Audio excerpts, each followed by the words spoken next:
Hello बच्चों, आज के लेसन में हम जो पार्ट कवर करने वाले हैं वो है identity element and inverse of an element for binary operations.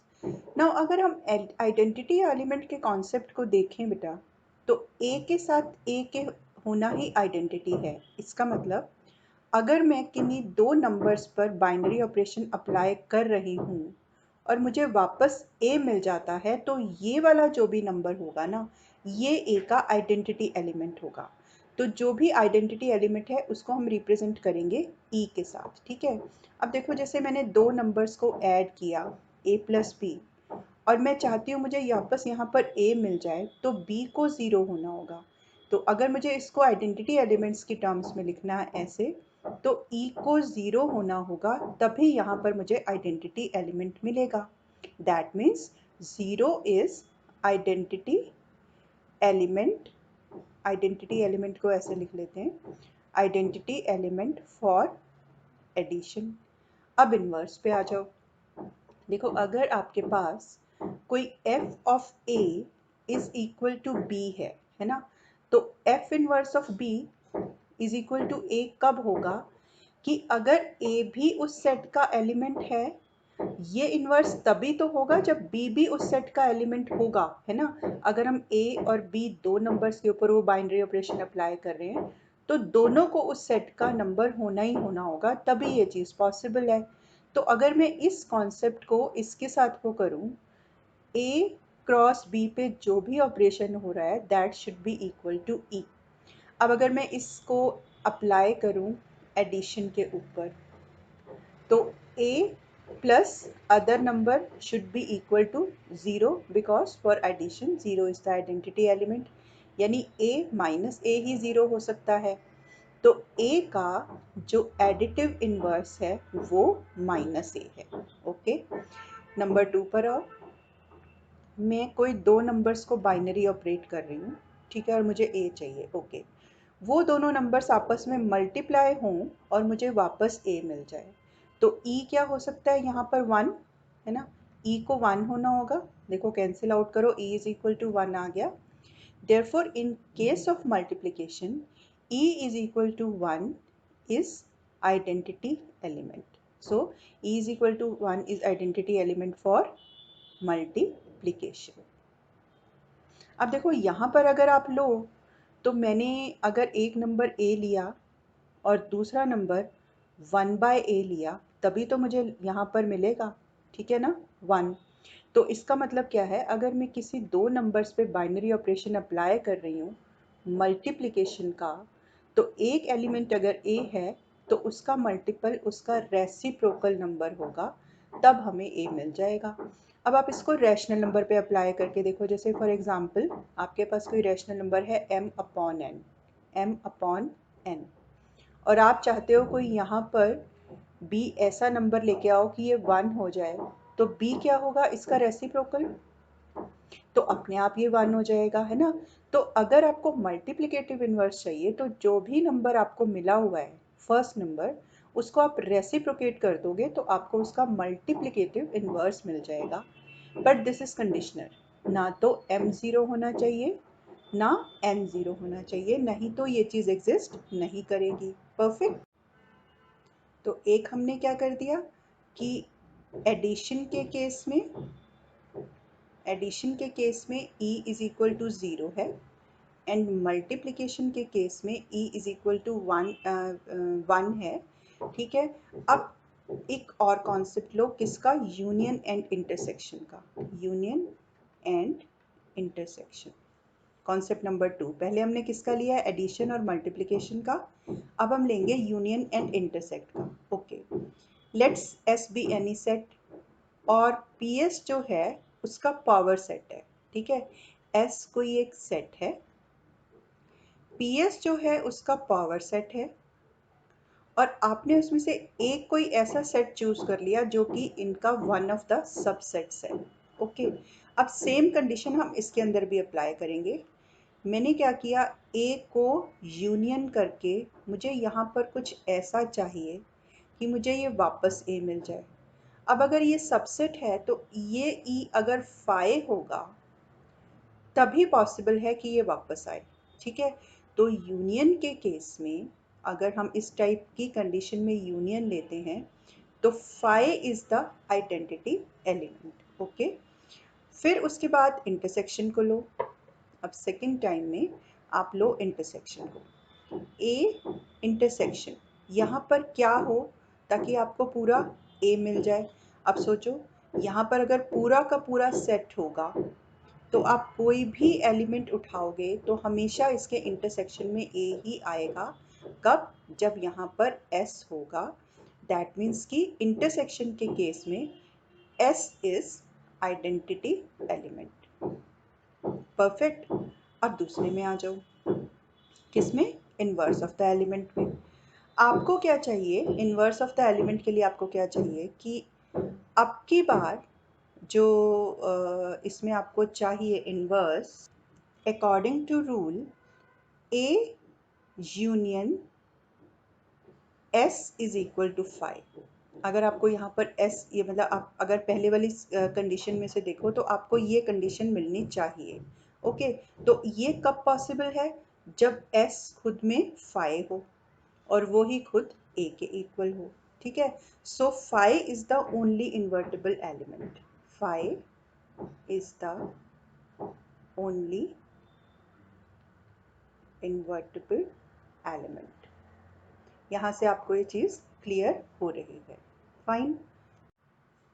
अब इस पे बेस्ड कुछ क्वेश्चंस ले लेते हैं। लेट क्वेश्चन 1 भी कि A and B are binarily operated such that A into B upon 5 is the binary operation. Okay, अब आप इसमें इसकी आइडेंटिटी भी निकालो और इसका इन्वर्स भी निकालो। आइडेंटिटी भी एंड इन्वर्स भी।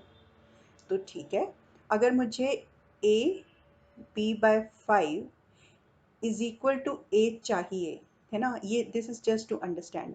तो इसका मतलब मुझे इस ऑपरेशन को इस तरह से अप्लाई करना होगा, यानी कि मुझे b की जगह e लिखना होगा।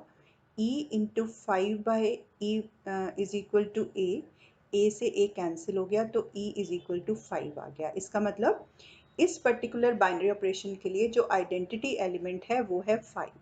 अब हम निकाल देते हैं इसका इन्वर्स। इन्वर्स के लिए हमको क्या करना हो, a into b/5 this is equal to 5। अब यहाँ पर इसको क्या होना होगा, b का नंबर हमें निकालना होगा, तो b is equal to 25/a। ठीक है, अब हम चेक कर लेते हैं कि क्या ये इसका इन्वर्स एग्जिस्ट कर रहा है।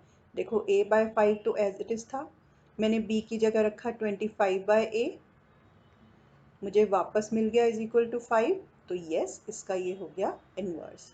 तो इस तरह से किसी भी बाइनरी ऑपरेशन के ऊपर हम आइडेंटिटी और इन्वर्स निकाल सकते हैं। और अगर वो आपको सिर्फ इन्वर्स निकालने के लिए कहेगा तो उसके लिए भी आपको पहले आइडेंटिटी तो बेटा निकालनी ही पड़ेगी। ओके, अच्छा अब देखो एक और क्वेश्चन देते हैं। मुझे ए और बी पे कोई बाइनरी ऑपरेशन दे रखा है कुछ इस तरह से, a plus b plus a b. ठीक है, ओके, हम पहले निकालते हैं इसका आइडेंटिटी एलिमेंट। तो आइडेंटिटी एलिमेंट के लिए क्या रूल है कि आप b को कर दो e से सब्सटीट्यूट, a इंटू ई, और जो भी कंडीशन हो मिलना आपको वापस चाहिए a ही मिलना चाहिए, हर हाल में a ही आपको वापस मिलना चाहिए। तो ये a से a कैंसिल आउट हो गया, तो यहाँ से भी आपकी e की वैल्यू आ गई 0। यानी इस पर्टिकुलर केस के लिए आपका आइडेंटिटी एलिमेंट अगर 0 होगा तभी वो आपको वापस a की वैल्यू देगा। ओके, अब हम निकालते हैं इसका इन्वर्स। अगर इसका इन्वर्स एग्जिस्ट करता है तो इसका मतलब a binary operated to b should be equal to e और b binary operated should be equal to a, यानी कि 0 होना चाहिए, यानी a plus b plus a b should be equal to 0। तो अगर आप यहाँ से b की वैल्यू निकालोगे तो minus a upon a plus 1 आ जाएगी। तो ये क्या हो गया, इसका इन्वर्स। अच्छा, ये क्वेश्चन ना बेटा थोड़ा बहुत कंडीशनल है बिकॉज यहाँ पर डिनोमिनेटर में आ रहा है। तो हमारे को यहाँ पर देखो फिर से वही बात आ गई कि मैंने आपको टाइप ऑफ नंबर्स बिल्कुल भी नहीं दिए हैं कि जो r है, जो सेट है हमारा, वो रियल नंबर्स में से है -1 को उसमें निकाल के, ठीक है। सो मैंने मान लिया था कि ये अंडरस्टूड है, but it should be given in the question. तो इस तरह से इस बाइनरी ऑपरेशन का भी हमने आइडेंटिटी और इन्वर्स निकाल दिया। अच्छा देखो बेटा, अगर सपोज आपके पास ना कोई मैट्रिक्स आ जाती है, तो आप मैट्रिक्स में भी देखो, अगर आपको एक मैट्रिक्स को दूसरे मैट्रिक्स के साथ ऐड करके यही मैट्रिक्स वापस चाहिए, तो इसको null matrix of same order होना चाहिए।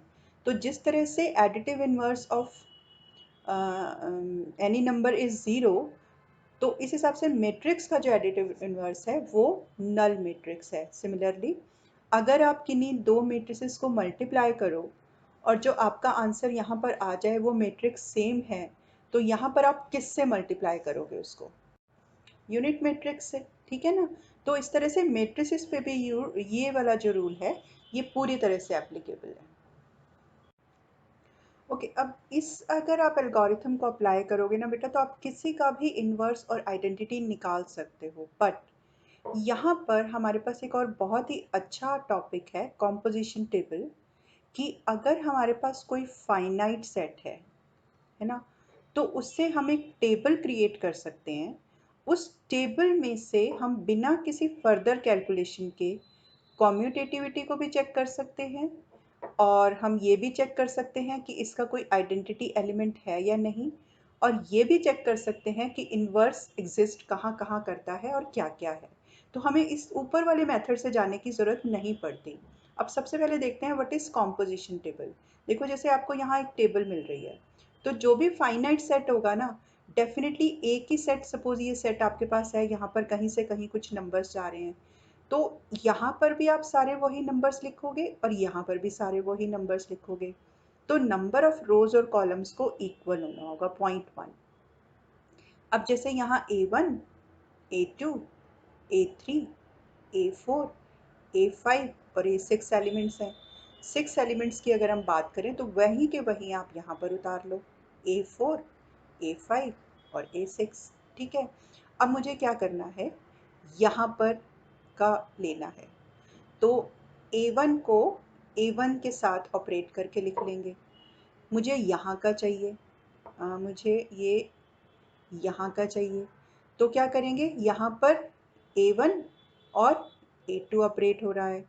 फिर आपको यहाँ का ना चाहिए होकर ये वाला चाहिए, तो यहाँ A1 और A3 ऑपरेट हो रहा है। क्या मतलब है कि आपको कहीं का भी एलिमेंट चाहिए तो आप इधर से चले और इधर से चले, जहाँ पर ये दोनों नंबर्स आपस में मर्ज होंगे वहीं पर आप इनको बाइनरी ऑपरेट कर दोगे। यहाँ पर ये जो मैंने दिखाया है, यहाँ पर लेफ्ट हैंड साइड से भी A4 आ रहा है और टॉप 4 पोजीशन से भी A4 आ रहा है। तो इस पर्टिकुलर कॉलम में जो भी एलिमेंट होगा वो A4 को A4 से बाइनरी ऑपरेट करने के बाद होगा।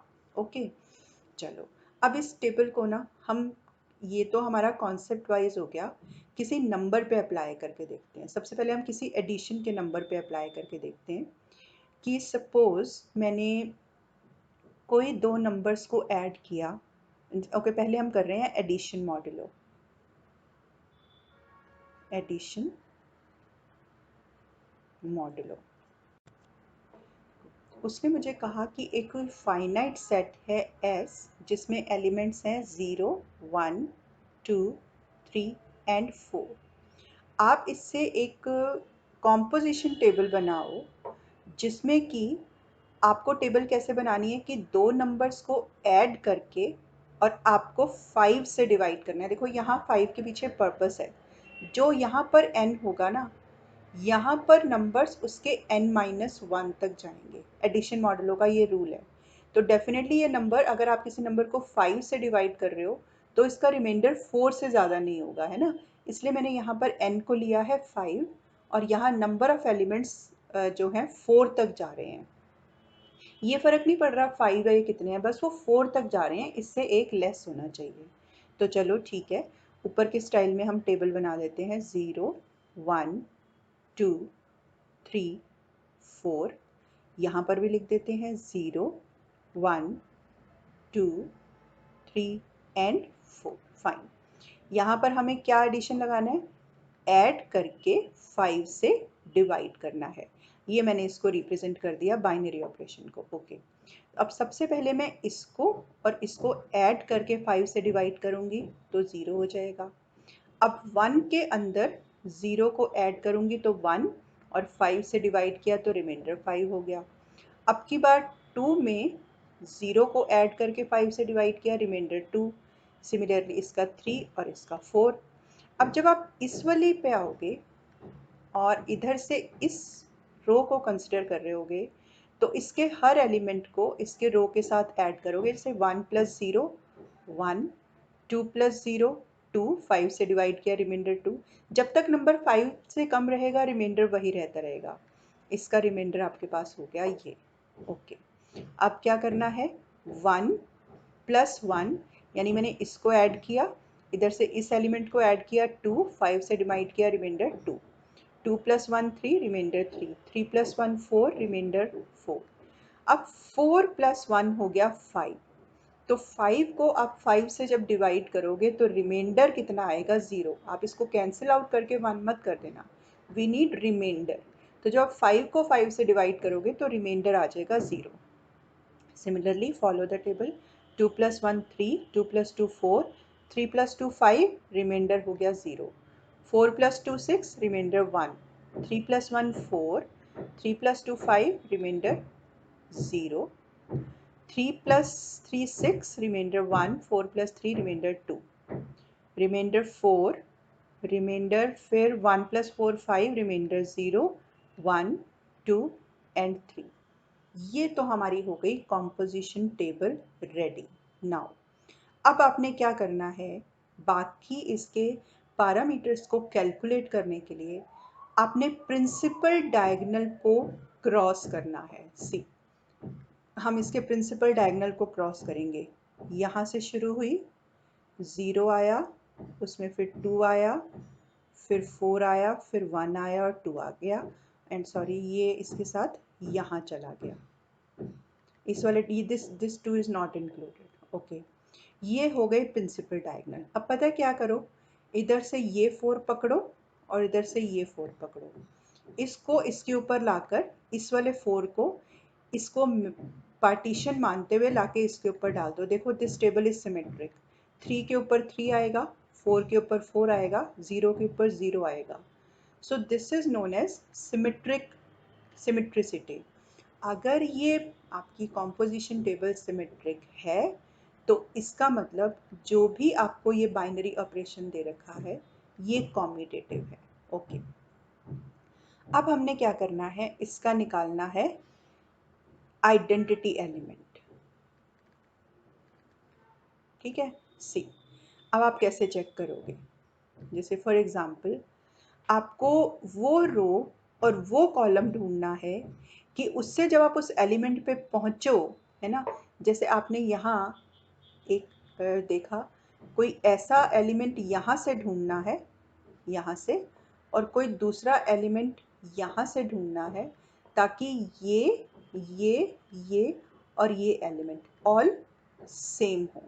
हमको बस इतना सा करना है। देखो, तो क्या आपको यहाँ पर नज़र आ रहा है, ये ज़ीरो, ये ज़ीरो और ये ज़ीरो। बाकी आप पूरे टेबल में से ढूंढ के देख लो, आपको कोई भी ये मिलने वाला नहीं है। इस तरह से कॉलम वाले एलिमेंट में भी ज़ीरो है, एलिमेंट वाले एलिमेंट पे ज़ीरो है, और उनका बाइनरी ऑपरेशन भी ज़ीरो है। तो जब आपको ये वाली कंडीशन मिल जाए तो आप समझ जाओ कि वो इसका आइडेंटिटी एलिमेंट है। तो इसका आइडेंटिटी एलिमेंट हो गया 0। अब आपने निकालना है इनवर्स, यानी कि कोई एक नंबर और दूसरा नंबर आपको दें 0। तो यानी कि दो नंबर्स आपने वो लेने हैं जिनका रिमाइंडर आ रहा है 0, है ना। तो आप देखो किस किस से आपको रिमाइंडर 0 मिल रहा है, 1 और 4 से। आप जब इनको इस तरह से ऐड करते हो और 5 से डिवाइड करते हो तो रिमाइंडर 0 आता है ना। 4 को जब आपने 5 से डिवाइड किया तो रिमाइंडर 0 आ गया। इसका मतलब 1 4 का आइडेंटिटी एलिमेंट है, 4 1 इनवर्स है, sorry 1 is inverse of 4 and 4 is inverse of 1। ऐसे और देख लो 2 और 3, जब आप इनको ऐड करके 5 से डिवाइड करोगे तो रिमाइंडर फिर से 0 आएगा। तो इसका मतलब 2 is inverse of 3 and 3 is inverse of 2। तो इस तरह से एडिशन मॉडुलो की टेबल से हमने ये सारे पैरामीटर्स कैलकुलेट कर लिए, और सेम ही हम मल्टीप्लिकेशन टेबल से भी कर सकते हैं, मल्टीप्लिकेशन मॉडुलो से। तो आप देख रहे हो बेटा, हम लगा तो मैथमेटिकल ऑपरेशंस ही रहे हैं, है ना। अब हम इसको फॉर्म करने वाले हैं मल्टीप्लिकेशन मॉडुलो में, multiplication modulo, whatever, multiplication modulo. तो सब चलो सबसे पहले हम इसकी कंडीशन देखते हुए और इसका हम बना लेते हैं क्वेश्चन। मेरे को कोई सेट दे रखा है 2, 4, 6 एंड 8। तो फर्स्ट जॉब मेरा क्या होगा, 2, 4, 6, 8 यहाँ पर भी उतारना, 2, 4, 6, 8 यहाँ पर भी उतारना। अब मुझे देखना है मुझे किन दो नंबर्स को मल्टीप्लाई करना है और किससे, मतलब मल्टीप्लाई तो इनको करना है, डिवाइड किससे करना है। तो मैं इसको से मॉडुलो 10 पर लेकर चल रही हूँ। तो अगर मैं इसको समझने के लिए लेमन वर्ड्स में लिखने की कोशिश करूँ कि a को मुझे b से मल्टीप्लाई करना है और उसके बाद 10 से डिवाइड करना है, और जो भी रिमाइंडर आ जाएगा उसको मैंने यहाँ पर लिख देना है। अच्छा, अब देखो, जब तक नंबर 10 से छोटा रहेगा तब तक तो रिमाइंडर वो ही नंबर आएगा। जैसे ही 10 आ जाएगा तो 10 को 10 से डिवाइड करने पर रिमाइंडर 10 हो जाएगा। तो जब तक नंबर 10 से छोटा है मैं डायरेक्ट मल्टीप्लाई करके लिखती जाऊंगी। 2 इंटू 2 4, 4 टू ज़ा 8, 6 टू ज़ा 12। अब 10 से बड़ा हो गया, तो जब 12 को 10 से डिवाइड करोगे रिमाइंडर आएगा 2। 8 टू ज़ा 16, रिमाइंडर आ गया 6। 4 टू ज़ा 8, रिमाइंडर 8। 4 4 ज़ा 16, 6। 6 4 ज़ा 24, 4। 8 4 ज़ा 32, 2। ओके, 6 2 ज़ा 12, 2। 6 4 ज़ा 24, 4। ओके, 6 6 ज़ा 36, 6। 8 2 ज़ा 16, 6। 2 8 4। ये सब रिमाइंडर्स दिख गए। अच्छा, एक पॉइंट में भूल गई हूँ एडिशन मॉडुलो में, कि आप देखना इस कॉम्पोजिशन टेबल में, जैसे फॉर एग्जांपल मैं अगर इस रो को लेती हूँ तो ये वाले सारे एलिमेंट्स आपको एक बार मिलेंगे ही मिलेंगे। देख लो, 4 8 2 6, इसमें देखो 8 6 4 2, इसमें देखो 2 4 6 8, इसमें देखो 6 2 8 4। सारे के सारे एलिमेंट्स आपको मिल गए, बस हो गया। अब आपने क्या करना है, ढूंढना है वो पार्ट जिसमें कि आपका रो कॉलम वगैरह सब कुछ सेम आ रहा हो। देखें, यस, मिल गया आपको, ढूंढा आपने। देखो, इधर से ये चला 6 और इधर से भी ये चला 6। तो यहाँ पर ये 6, यहाँ पर ये 6 और यहाँ पर ये 6 कर रहे हैं आपस में overlap. This means 6 is the identity element. 6 is the identity element. Okay, अब तो फिर मुझे क्या करना है कि मुझे वो नंबर्स चूज करने हैं इनवर्स के लिए कि जिनमें रिमाइंडर 6 आ रहा हो। देखो, अगर आप 2 और 8 को आपस में मल्टीप्लाई करके 10 से डिवाइड करते हो, यानी कि इस गिवन बाइनरी ऑपरेशन को आप 2 और 8 पे लगाते हो तो आपको मिलता है reminder 6, which is the identity element. तो this means 2 is inverse of 8 and 8 is inverse of 2, यानी कि यहाँ पर 2 8 के पास जाएगा और 8 2 के पास जाएगा। आप इसको पूरा फंक्शन से बेटा रिलेट करके देख सकते हो। और देखना आपको किस में रिमाइंडर मिल रहा है, 4 को 4 से ऑपरेट करने पर रिमाइंडर लिख रहा है। तो 4 इज इनवर्स ऑफ इटसेल्फ। ठीक है, और आपको कुछ मिल सकता है नहीं, यही आपको इसके अंदर से इन्वर्स मिल रहे हैं।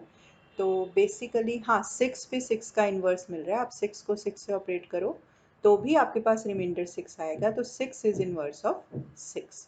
तो इस तरह से हम इस टेबल की हेल्प से कुछ भी निकाल सकते हैं। अच्छा, एक हमारी बच गई क्या, कॉम्यूटेटिविटी। देखो, मैंने यहाँ डायगोनल एलिमेंट को क्रॉस कर दिया है, तो क्या सारे एलिमेंट्स यस ओवरलैप कर रहे हैं एक दूसरे को, यस। तो ये हो गया, कॉम्यूटेटिव भी हो गया। ठीक है, तो ये सारे डेटा हमने इससे कितनी जल्दी कैलकुलेट कर लिए। चलो अब हम एक क्वेश्चन की तरफ बढ़ते हैं जो इसी पे बेस्ड है। सी, यहाँ पर उसने आपको एक बाइनरी ऑपरेशन दे दिया है है ना। वो बाइनरी ऑपरेशन उसने आपको क्या दिया है, हम पहले उसको समझते हैं कि कोई एक सेट है 0 1 2 3 4 5, ठीक है, और आप उसके एलिमेंट्स को ऐड करोगे। अगर वो लेस देन 6 होंगे तो ठीक है, ऐड करा हुआ ही रहने दोगे इनको। लेकिन जैसे ही उनका एडिशन का जो नंबर है वो ग्रेटर देन या इक्वल टू 6 आता है, तब आप उसके अंदर ये वाला ऑपरेशन अप्लाई कर दोगे, ठीक है। अब देखो मैं आपको कुछ को इसको शो करके दिखाती हूँ। जैसे कि फॉर एग्जांपल मैं इस 4 की बात कर रही हूँ, तो ये कहाँ से आ रहा है, यहाँ 2 से और यहाँ 2 से। तो आपने 2 + 2 किया 4, तो आपने इसको एज इट इज लिख दिया because it was less than 6, okay. फिर मैंने किया क्या, एक और कोई नंबर आप ले लो, जैसे कि 5 और 4 को ले लो। मैंने इस एलिमेंट को लिया, 3 एलिमेंट को लिया, तो ये किससे आ रहा है, इधर 5 से और इधर 4 से। तो मैंने इसको किया 4 + 3 = 7 आ गया, है ना। तो सॉरी 4 + 5 = आपके पास आ गया 9। अब ये नंबर आपका आ गया 6 से बड़ा, तो आपको ये वाला ऑपरेशन अप्लाई करके यहाँ पर उसका नंबर लिखना है। तो 9 - 6 = 3, यहाँ पर 3 आ गया। तो इस तरह से यहाँ पर भी पूरे एलिमेंट्स को लिखते हुए और यहाँ पर भी पूरे एलिमेंट्स को लिखते हुए और यहाँ पर बाइनरी ऑपरेशन का शो करते हुए सिंबल, आप सबसे पहले इसकी पूरी टेबल बना दोगे, है ना। फर्स्ट जॉब तो बेटा हमारा यही है कि हम पूरी की पूरी टेबल बना दें, ओके। फाइनाइट सेट था तो मेरे लिए बड़ा इजी हो गया था कि पहले टेबल बना दो। फिर उसने कहा show that 0 is the identity for this operation, okay. तो मैंने फिर देखा कि आइडेंटिटी का तो निकालने का ये तरीका है कि ये भी 0, मतलब कि जो L बन रहा है आपका, अगर उसमें तीनों एलिमेंट सेम हैं तो वो आइडेंटिटी है। तो यहाँ से तो बिल्कुल क्लियर हो रहा है कि 0 is the identity element, 0 is the identity element. अच्छा, अब फिर अगर 0 आइडेंटिटी एलिमेंट है, अब इन्वर्स पे आते हैं, लेकिन उससे पहले बाकी क्वेश्चन पढ़ लें। And each set of A, element of A of the set is invertible with 6 - a, यानी अगर a और 6 - a पे आते हो तो दैट विल बी इन्वर्टिबल, यानी कि अगर आप एक नंबर को दूसरे से ऑपरेट करते हो तो आपको e मिलना चाहिए। तो यहाँ फर्स्ट नंबर उसने आपको a दे दिया, सेकंड नंबर 6 - a दे दिया, और जो इसका आइडेंटिटी एलिमेंट है वो 6 है, तो यहाँ पर हमने लिख दिया 6। आप इसको करो ऑपरेट, कैसे, हमको तो सिंपली एडिशन करना है, 6, यस। तो ये बात भी ट्रू है कि each element of A of the set is invertible with 6 - a, क्योंकि उसको ऑपरेट करने से हमारे को जो एलिमेंट मिल रहा है वो 6 इटसेल्फ वापस मिल रहा है, ठीक है। ओके, तो इस क्वेश्चन में उसने हमसे कम्यूटेटिविटी नहीं पूछी थी, तो हमको उसको निकालने की भी ज़रूरत नहीं है, okay. So the point is कि आपको कोई भी फाइनाइट सेट दे रखा है, ठीक है, तो बस आपने सबसे पहले कॉम्पोजिशन टेबल के बारे में सोचना है। उसमें सिर्फ आप जो एक नहीं कैलकुलेट कर पा रहे हो एसोसिएटिविटी, उसको आप दूसरे मेथड से कैलकुलेट कर लोगे, okay. So I hope you are clear with the concepts.